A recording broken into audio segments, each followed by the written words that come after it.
Ruston High School football 2006, the night before Catholic. 'Twas the night before Catholic when all through the gym, all the Bearcats fans were cheering and the Bears' fate was dim.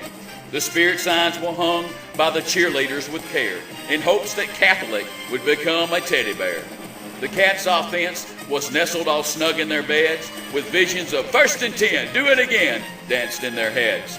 And Mother Laird in her kerchief and Coach Laird in his cap had settled down for a short cat nap. When out on the field there rose such a clatter, he sprung from the bed to see what was the matter. Away through the window he flew like a flash and tore open the shutters and threw up the sash. The moon on the breast of a new fallen pine straw gave luster of midday to the objects he saw.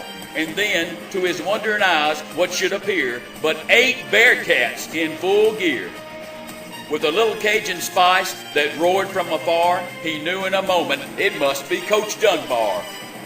More rapid than eagles, his courses there came, and whistled and shouted and called them by name. Now Oakley, now White, now Jackson and Jay Hill, on Parrott, on M. Hill, on Freeman's and Mills. To the line of scrimmage, to the backfield they fall. Now mash away, mash to the ball. As dry leaves that before the wild hurricane fly, when cats meet an obstacle, they blow right by. So rush to the ball, the Cats they flew, with tackles for Bears that leave them black and blue. And then in the inkling, I heard on the sidelines, okay, Big O, it's your time to shine. As I drew in my hand and was turning around, down the sidelines came Coach Laird with a bound. He was dressed in all red from head to his foot, and his cap was all tarnished with grass and soot. A bundle of plays he had flung on his arm, and he looked like a gunslinger ready to do harm. His eyes, how they twinkled and spit on his chin. His cheeks were glowing, and his nose smelled of wind. He had his game face on, with eye black to boot, and he shouted, "Load the shotgun, aim and shoot." He was confident and pleased with the effort abound, and he laughed when he jumped off the ground.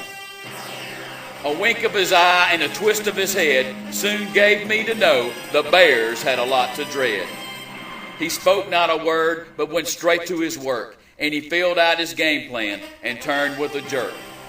And laying his finger aside of his nose and giving a nod, up the field he rose.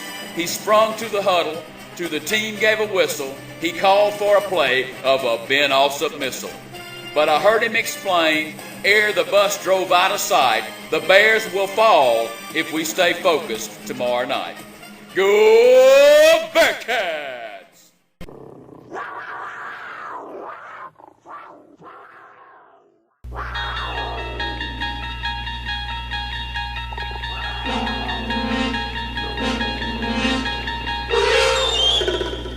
You unlock the door with the key of determination. Beyond it is another dimension, a dimension of dedication, a dimension of passion, a dimension of desire. You're moving into land of both speed and power, of execution and get her done. You've just crossed over into the Bearcat Zone.